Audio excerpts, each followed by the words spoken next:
dalam menanggapi COVID-19 ini. Kalau orang beriman, tetap kita prihatin atau hati-hati atau waspada, tapi kita pasrah pada Allah. Kita yakin kalau kita orang baik-baik, beribadah, wudhu setiap hari, sehari semalam minimal 5 kali kalau sholat, muka kita dicuci, tangan dicuci, kaki dicuci, insya Allah nggak akan kena corona. Tapi jangan disombongkan, saya tidak takut corona. Jangan begitu bahasanya. Mari kita berdoa kepada Allah, ya Allah, bagaimanapun kita ini hamba-Mu yang beribadah. Seperti apa ibadah saya, terserah Engkau yang menilai lah. Tapi kami ini beribadah, sholat 5 waktu, mengambil air wudhu setiap akan sholat. Berarti membersihkan muka, membersihkan lubang hidung, lubang telinga, lubang mulut, dan seterusnya. Mudah-mudahan dengan harapan ibadah saya ini, antara lain, memang itu kewajiban, bisa menolak corona atau virus COVID-19 supaya tidak membahayakan diri saya. Begitu caranya. Bukan berarti jangan sombong, saya tidak takut corona. Itu sombong namanya. Sombong namanya. Berarti saya orang soleh, saya orang baik, maka saya nggak takut. Salah itu. Atau ada yang ngomong, kenapa corona datang? Karena kita tidak menggunakan sistem khilafah. Kalau kita bukan negara Islam, maka Ta'un datang. Dia nggak tahu sejarah itu.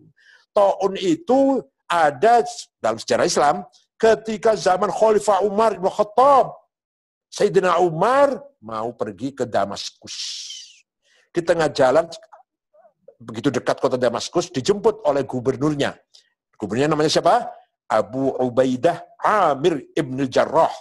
Termasuk sahabat 10 yang sudah diberitahu masuk surga. Kamu tuh pasti masuk surga. Itu 10 yang dikasih tahu. Abu Bakar, Umar, Utsman, Ali, Sa'ad, Sa'id, Talhah, Zubair, Abdurrahman bin Auf, Abu Ubaidah Amir bin Jarrah. Dia mempunyai predikat oleh Nabi dikasih gelar Aminul Ummah. Orang yang bisa dipercaya dari umat Islam. Ya kalau sekarang sekneg lah, kalau bahasa sekarang sekretaris umum, sekjen.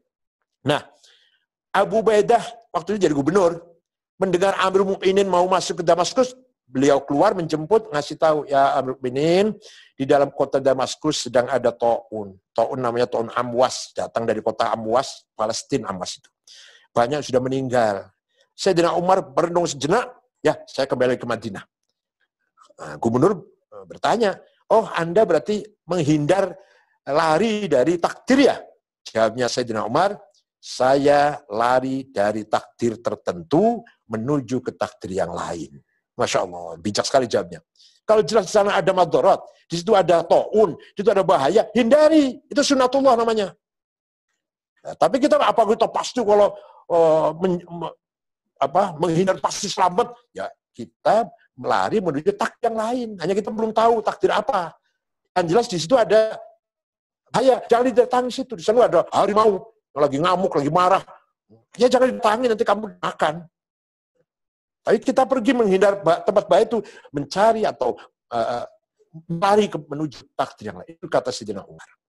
Dan gubernur tadi, Sayyidina Abu Ubaidah Amir bin Jarrah, kembali ke Damaskus, tidak lama, entah berapa harinya, beliau pun wafat karena Ta'un itu, karena wabah itu.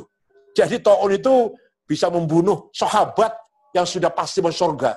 Jadi jangan sombong kita ini dengan menyikapi Ta'un ini. Ya tetap optimis, berharap dengan iman kita, tapi jangan sombong. Maka alhamdulillah kita warga Nahdliyin, tidak ada kiai NU atau kiai pesantren yang sombong. Tidak, saya tidak takut corona. Nggak ada, itu sombong namanya. Fayuminu bih. Jadi seorang kalau sudah berilmu, sarjana, guru besar, cendekiawan, harus beriman kepada Allah. Panjang lebar kalau saya bicara mengapa kita harus beriman, panjang. Mengapa harus Allah, mengapa harus satu. Itu semua ada masuk ke ranah teologi lah. Tapi kita harus yakin, kita ini punya Tuhan yang menciptakan kita semua, yang mengatur tatanan kehidupan semua, mempunyai kekuasaan absolut satu-satunya. The absolute what existence, itu Allah. Kita harus percaya itu. Insya Allah hidupnya bahagia, selamat kalau kita beriman. Kalau tidak beriman, ilmunya, kepandaiannya akan membahayakan dirinya. Nah, kalau sudah beriman, seperti kita inilah, berilmu, beriman, kita para rektor ini, Masih kurang, Pak. Masih kurang kata Al-Quran. Satu lagi. وَلِيَعْلَمَ utul ilma annahul haqqu min rabbika fayu'minu bihi fatukhbita lahu qulubuhum. Satu lagi, yaitu ikhbatul qulub, khusyu'il qalb. Hati kita harus khusyuk. Hati kita harus bersih, jernih. Ya Allah, luar biasa Quran ini.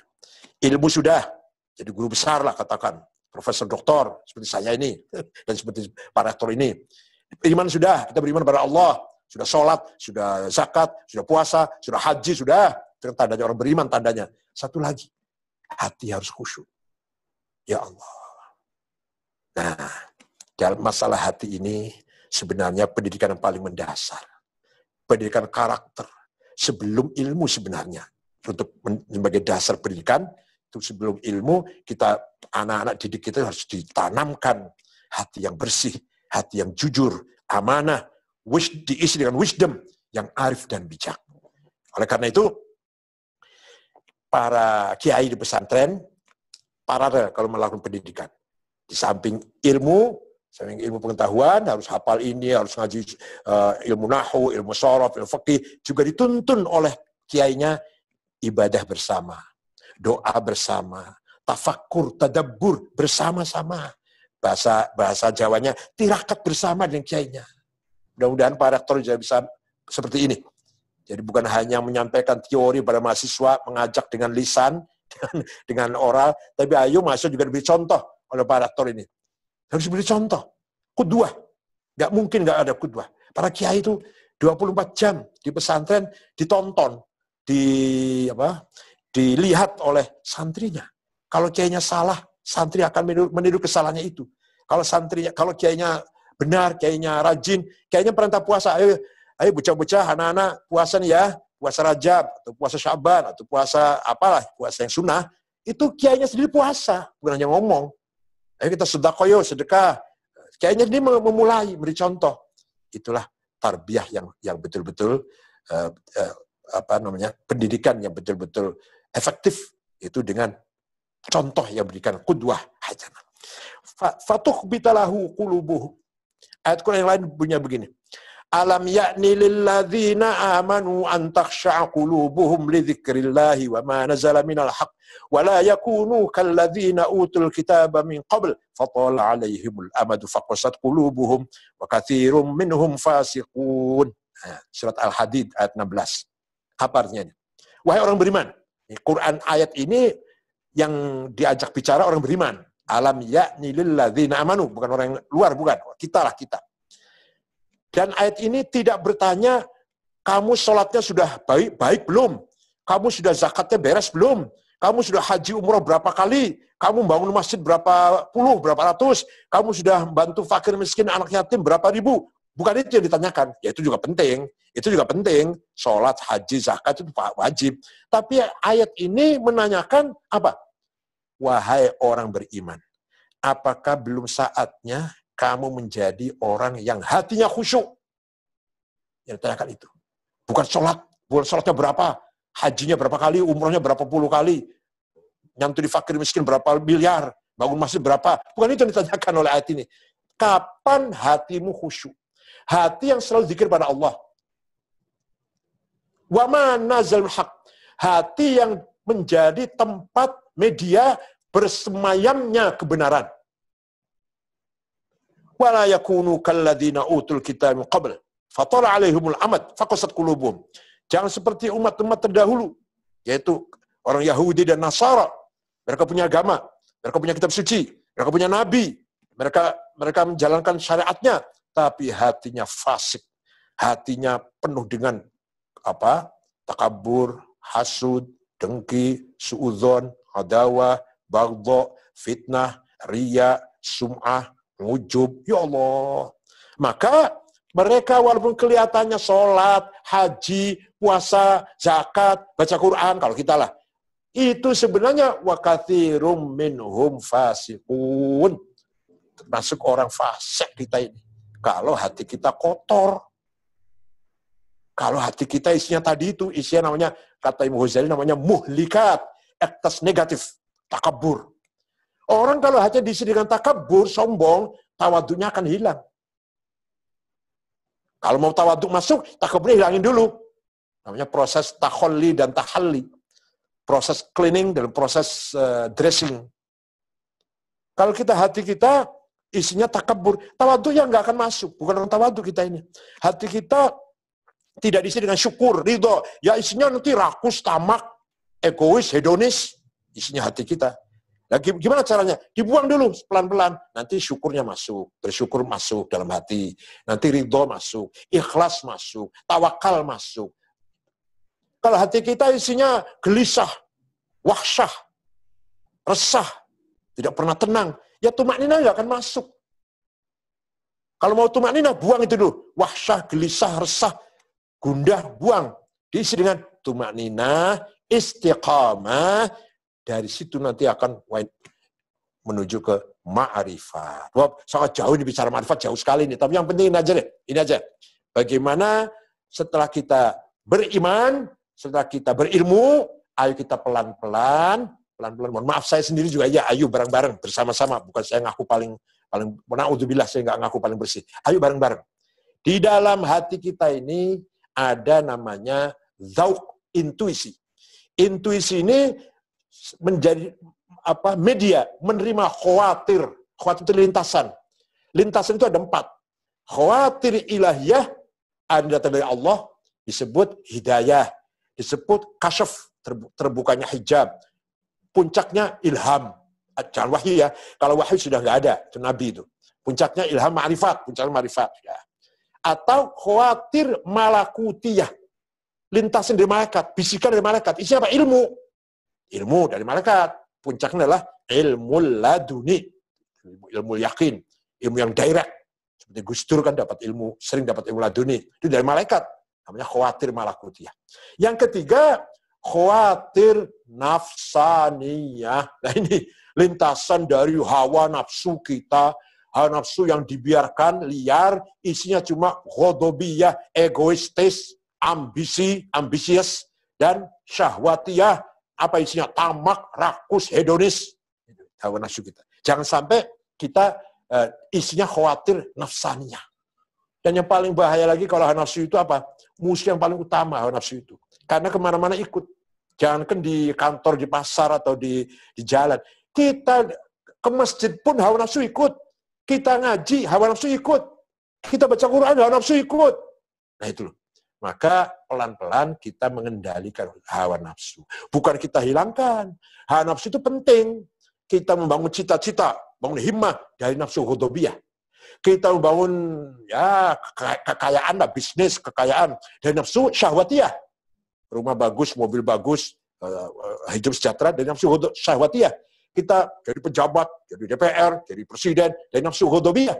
Tapi dengan syarat kita bisa mengendalikan hawa nafsu tersebut. Sehingga apa yang kita cita-citakan tidak melanggar hukum, aturan, dan tidak merugikan, menyakiti, mendolimi siapa-siapa. La tadlimun wa la tudlamun. Silahkan jadi pejabat tinggi, silahkan jadi dapat kedudukan yang tinggi, silahkan kaya raya, asal la tadlimun wa la tudlamun. Jangan merugikan orang lain, jangan menyakiti orang lain.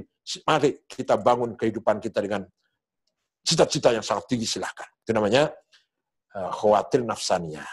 Yang terakhir, khawatir syaitaniyah. Namanya was-was. Kalau tadi khawatir nafsaniyah namanya hawajis bahasa Arabnya. Bisikan hawa nafsu. Kalau bisikan setan namanya wasawis, was-was. Kita mau benar, kita mau lurus, kita mau bersih, kita mau jujur, digoda oleh setan. Yuwaswisu fi sudurinas, digelitik. Aduh, ambillah mumpung ini kesempatan, mumpung ada kesempatan, belum tentu terulang lagi, belum tentu akan ada lagi. Ambil dong, nggak ada yang tahu kok. Nah, ini namanya bisikan setan.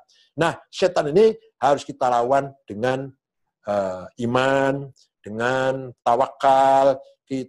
Kan begini, kita tidak bisa melawan setan kalau tidak pertolongan Allah. Makanya a'udzubillahi minasyaitonir rajim.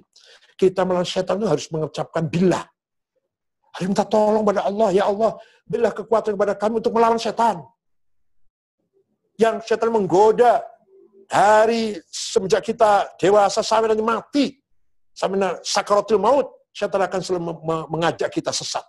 Kita maunya benar dari rumah, sampai di kantor kita salah atau melakukan kesalahan. Kita maunya jujur, akhirnya terjadi anggota DPR misalkan ya contohnya, saya nggak menuduh siapa-siapa. Setelah jadi pejabat, korupsi, khianat. Itu namanya godaan setan yang sangat luar biasa. Dan tidak akan henti-hentinya setan menggoda kita. Terus akan selalu majrodam, mengikuti aliran darah kita. Itu setan yang menggoda itu. Oleh karena itu sekali lagi, kalau kita benar-benar beriman, maka kita harus ikhbatul qulub, hati kita mari kita jernihkan, kita bersihkan.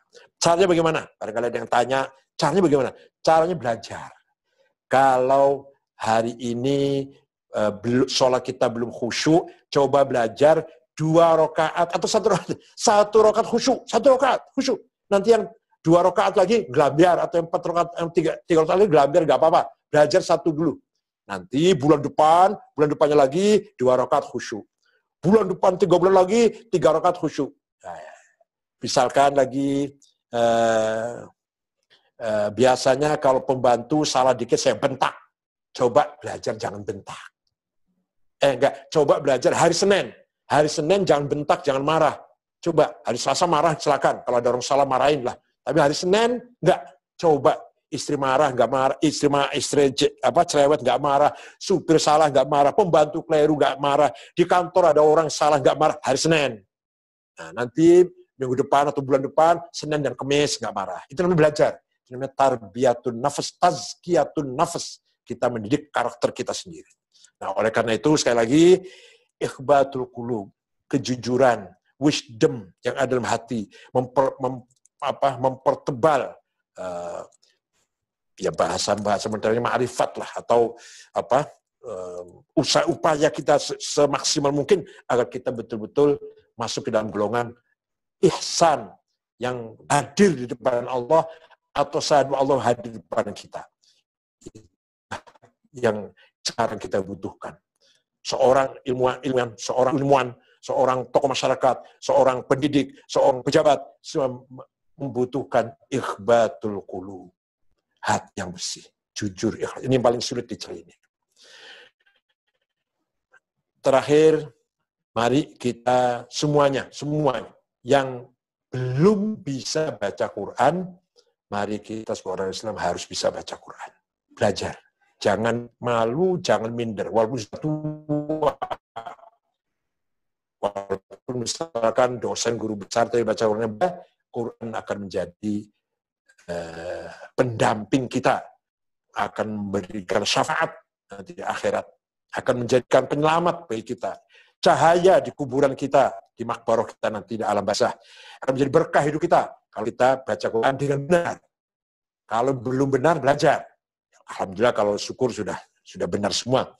Yang belum benar baca Quran, tajwidnya panjang pendeknya, walaupun sudah tua, walaupun sudah guru besar, jangan malu-malu. Ayo belajar pada ustadz, pada guru yang baik. Di Semarang, di belakangnya hotel Gumaya, hotel apa itu?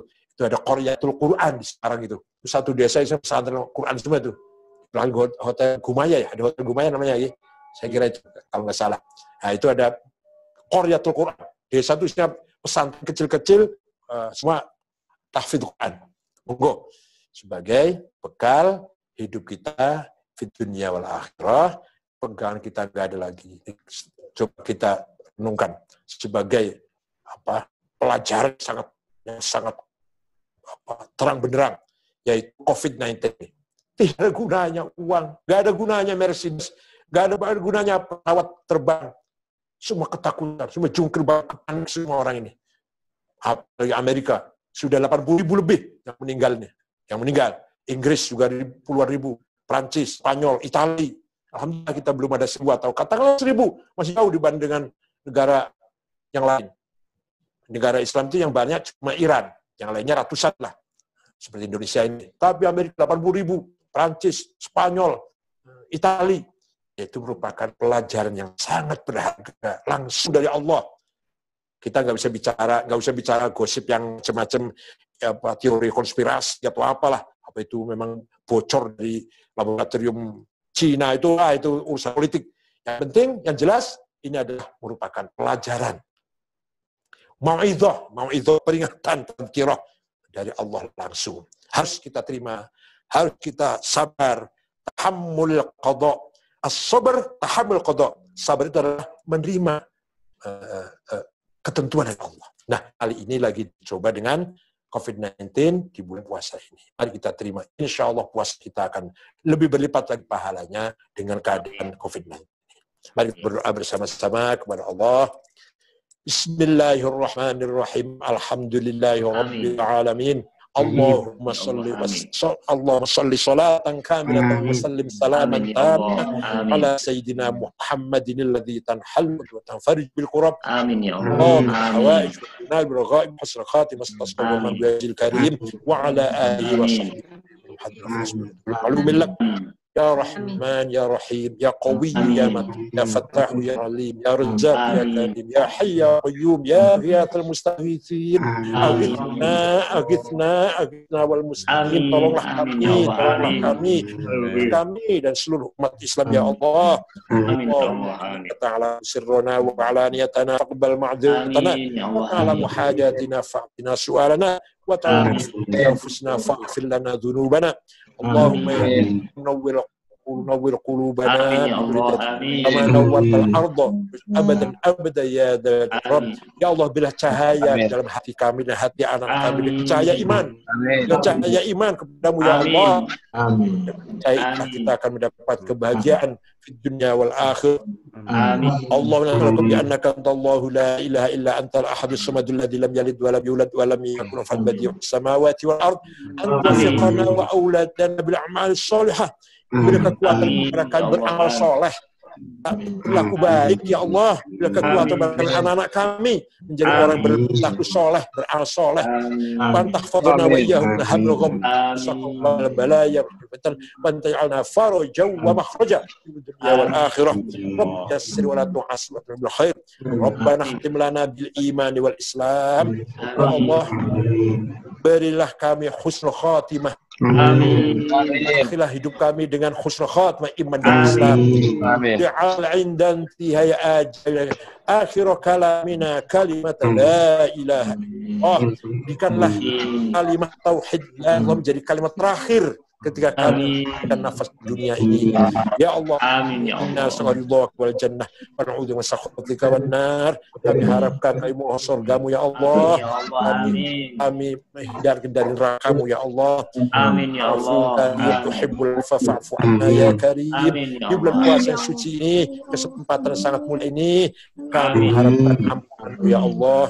Maha mulia, maha murah, agar Engkau mengampuni ya Allah. Amin. Ya hasanah fil akhirati wa qina benar yatalattaf wa la yush'iranna bikum ahada dzalika. Amin ya Allah. Sayyidina Muhammad sallallahu alaihi wasallam. Wassalamu alamin. Mohon maaf kalau ada kekeliruan. Terima kasih, syukron. Barakatuh wan najah. Allahul muwaffiq ila thariq. Wassalamu alaikum.